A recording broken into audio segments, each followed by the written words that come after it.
Zhuang Xihua 1973 yılı 12. ayda harbiy safga qatnaşqan. Jungo Kompartiyasining a'zosi Mudir Virash. Ma'naviy madaniylik qurilishiga yetakchilik qilish komiteti Zhuang Xihuaga zamonimizdagi Leifeng degan sharafli nomni berdi.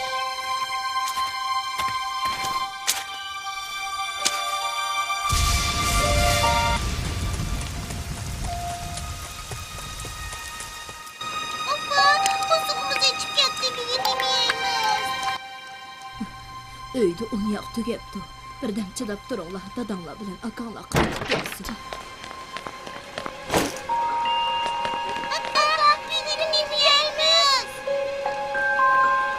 Ben yol köktat terip geldim. Keşke yol köktat şurpus kılaylı.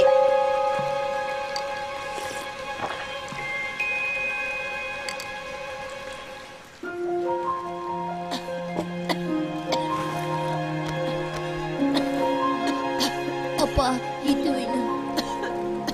Apa, ben çok tırışıp okup ailemizdekilerini yaxşı günge eriştirimen. Lekin ish o'ylagan yerdan chiqmay, Zhuang Xihua amalsiz maktabdan chekindi. Kichik turibli oilasining barliq dehqonchilik ishlarini ustiga oldi.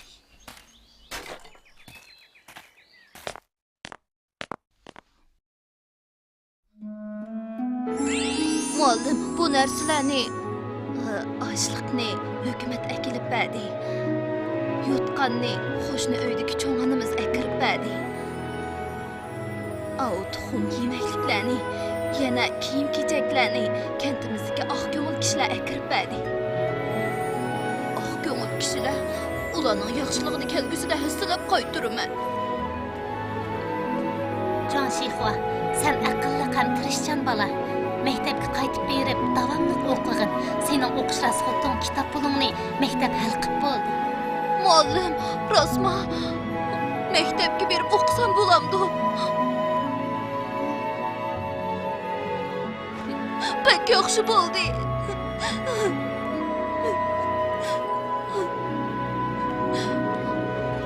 Rahmat muallim, shafqatallarni umrvoyat unutmayman.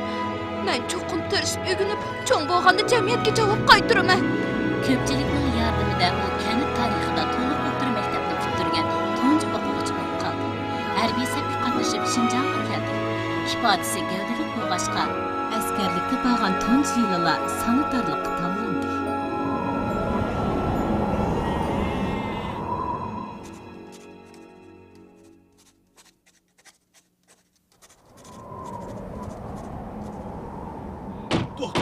Doktor, şikneyeceğim. Doktor. Mana geldim. Doktor, tezrek. İnimni tezrek kutkuzuasınız.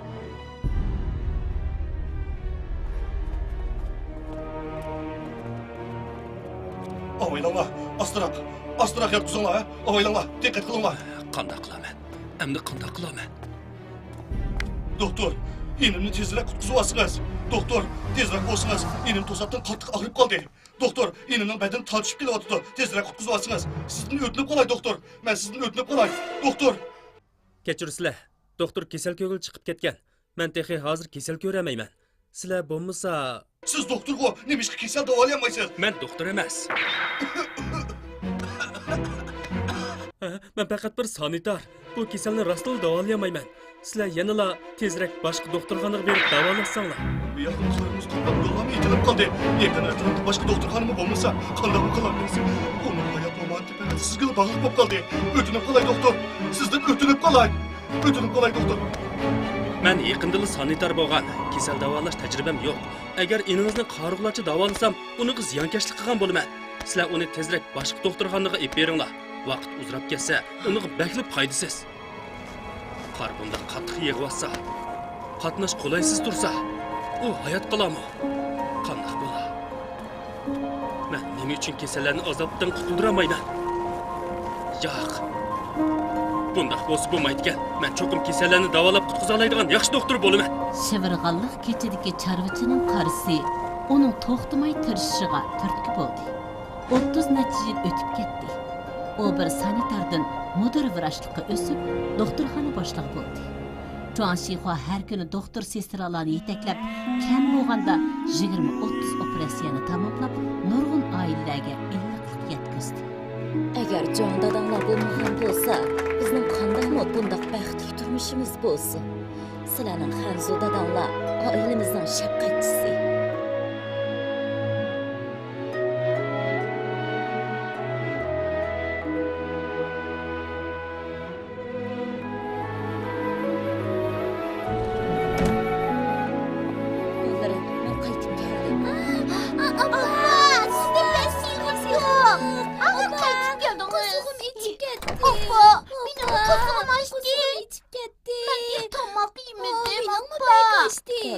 Sal dememni elib elib, ondan sizlarga tamoq etib bering. Quzug'im ochdi. Amsi sizlarga tamoq etib berib, ondan aram olay. Yaxshi qildi. Opa! Opa, ne bo'ldingiz? Opa! Opa! Opa, ne bo'ldingiz, opa? Opamni qutqizinglar. Opa! Opa, ko'zingizni oching, opa! Gülnisaxon, ne bo'ldingiz? Öt yolg'on qo'zg'alib qolgan o'xshaydi. Amsi tezdan doktorxonaga boraylik. Hech qisi yo'q, van ana hozirroq aram elib olsam Og'rib o'xshilib buncha qolaman. bola bo'lib ketibsiz. Doktorxonaga bormasa qandoq bo'ldi? Van anasiz xotirjam qaytavering, to'g'ri yesammi saqayib qolaman. To'g'ri nada? Sizga ip beray. O'zim olay. Siz meni karvatga yotqizib qo'ying. Yo'q, to'g'rini men ip beray.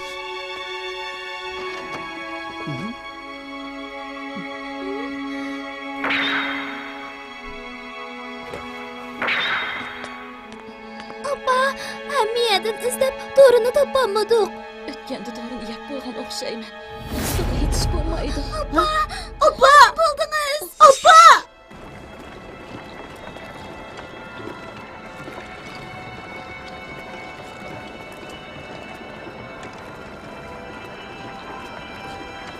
Van ana, doktorxonaga bormaylik. Shifoxonadan dori olaylik. Bo'lmaydi, Gülnisaxon. Agar sizga bir ish bo'lib qolsa, Uydagi hamma pulni yig'sam, necha 10 kunga chiqadi.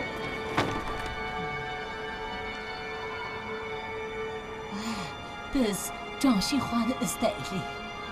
Jon Xihua. Ha, Juan Xihua yaxshi doktor. O doktorlikda kamolatga yetgan. Buning ustiga u boshqalarga yordam berishni xushallik deb biladi. Ko'pchilik uni hayotli yo'lda ta'rif etishidi. Nada undaq haqsiz ish bo'lsa, bo'lsa-mu, bundaq yaxshi ishlar menga nasib bo'larmi? Har holda sinab boqaylik.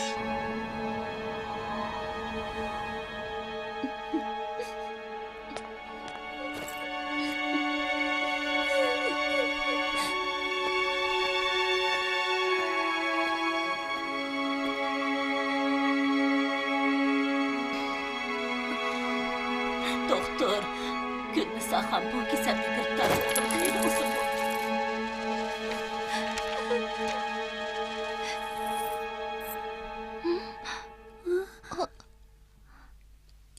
Aha. Ela. Rahmat. Opa, pul. Uyimizdagi barliq pulmush, bunchalik pul nimaga yetdi? Doktor, opamni tezroq qutqizib olsangiz. Qizchaq, g'am qilmang. Davolanish chiqmaga biz amal qilaylik. Jonni qutqizish muhim. Rastkango, rastla hayotli fing borkango. Rahmat sizga. Siz haqiqatan yaxshi doktor ekansiz. Sizga qanday rahmat aytishimni bilmayapman. Bo'ldi, tuzit qilmang. Hozirlik kasalingizni ko'rib qo'yay.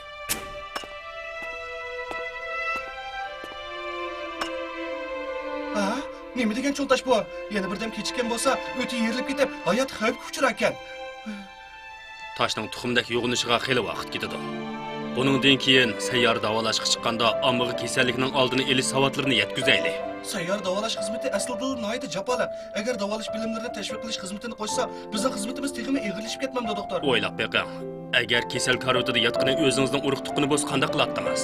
Tushundim. Bemorlar xuddi o'zimizning urug' tuqqanlarga kuyinganda kuynab, mudofiyani yaxshi ishlab, xavf-xatarning oldini olishimiz kerak ekan. To'g'ri. Bemorlarga xuddi o'zingizning urug' tuqqanlariga kuyinganda kuyinganingizda, bemorlarning azobini o'zingizning azobidek, bemorlarning xushalligini o'zingizning xushalligidek his qilganingizda, andin bir munavvar doktorga aylana olasiz. Ahvolingiz qandaqroq? Jon doktor, hayotimni qutqizib qo'yganingizga rahmat. Davolash rasxotini to'ligidek pulim yo'q. Doktorxonada qilgudek qandoq ushaq tushak ish bo'lsa men qilay. Siz xotirjam davolaning. Davolash rasxotini Jon doktorxona boshlig'i doktor sestralarni iyoniga tashkillab qamlab bo'ldi. Jon doktorxona boshlig'i, sizga ko'p rahmat. Sizning shafqatingizga qandoqmi javob qaytaraman? Qilishga tegishli ishimni qildim. Yaxshi davolaning. Siz yana 3 farzandingizning holidan xabar olmasangiz bo'lmaydi. Doktor sestralarning ko'ngil qo'yib davolashi bilan Gulnisoxonning salomatlik asliga kelib doktorxonadan chiqdi.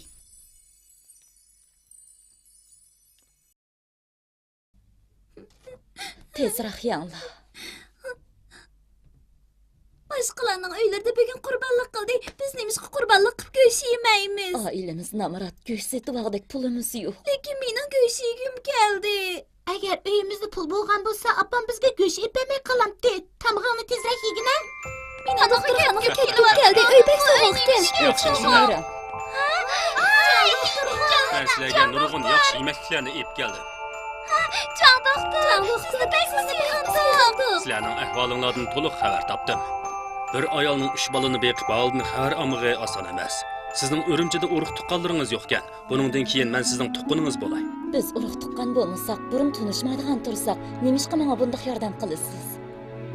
Siz turmushingizni qamdash uchun tirishib ishladingiz. Hatto og'rib yetib qoldingiz. Siz bolalaringiz uchun barliq qon taringizni sarf qildingiz. Siz oq ko'ngil ayol. Muhimi bir ulug' ona ekansiz. Shunga men sizning qiyin o'tgandan o'tib olishingizga yordam qilaman. Jon doktor, siz bizga urug' tuqqanimizdan mubakkirat kuyindingiz. Buningdan keyin oilangizning ishlariga davomli yordam qilaman. Bolalaringizning turmush va o'g'inish jihatdagi qiyinchiliklarini hal qilishingizga yordamlashaman. Jon doktor, rahmat sizga. Siz mening qayrindishim. Jon dada, Aha, siz meni nima deb chaqirdingiz? siz bizga dadimizdami bek kuyindingiz? Sizni Jon dada deb chaqirsam bo'lamdi? Balam, bundan keyin siz mening balam. Men sizning juang dadingiz. Jon dada! Sizlar hammanglar mening yaxshi bolalarim. Jon dada! Jon dada! Lekin men sizlarning juang dadanglar. Biz bir oila kishilar. Jon dada! Bo'lib 580 necha namrat bemorga yordam berdi. O'qishdan qolgan 49 nafar osonlik millat o'smirning o'qishiga uzoq muddat yordam qildi. O'zining maoshidan chiqarib, ilgir kiyim bo'lib, har millatdan bo'lgan 6 namrat oilaga yangi uy sepberdi. Kishilarga leyfilcha ruhning atrofida libo ekanligini his qildirdi. Men bir doktor. O'limga amal og'riq sabab qilish mening muqaddas burchim. Har millat bemorlariga xuddi o'zimning urug' tuqqanlariga ko'yinigandek ko'yinaman. Mening doktorlik xislatim mangu o'zgarmaydi. Meni partiya va hukumat tarbiyaladi. Suv ichganda quduq qazuvchini unutmaslik. Partiyaning mehr shafqatini unutmaslik kerak. Men mehr shafqat yetkazishni davomlashtiraman. Jamiyatga javob qaytaraman. Texnik ko'p kishilarga yordam beraman.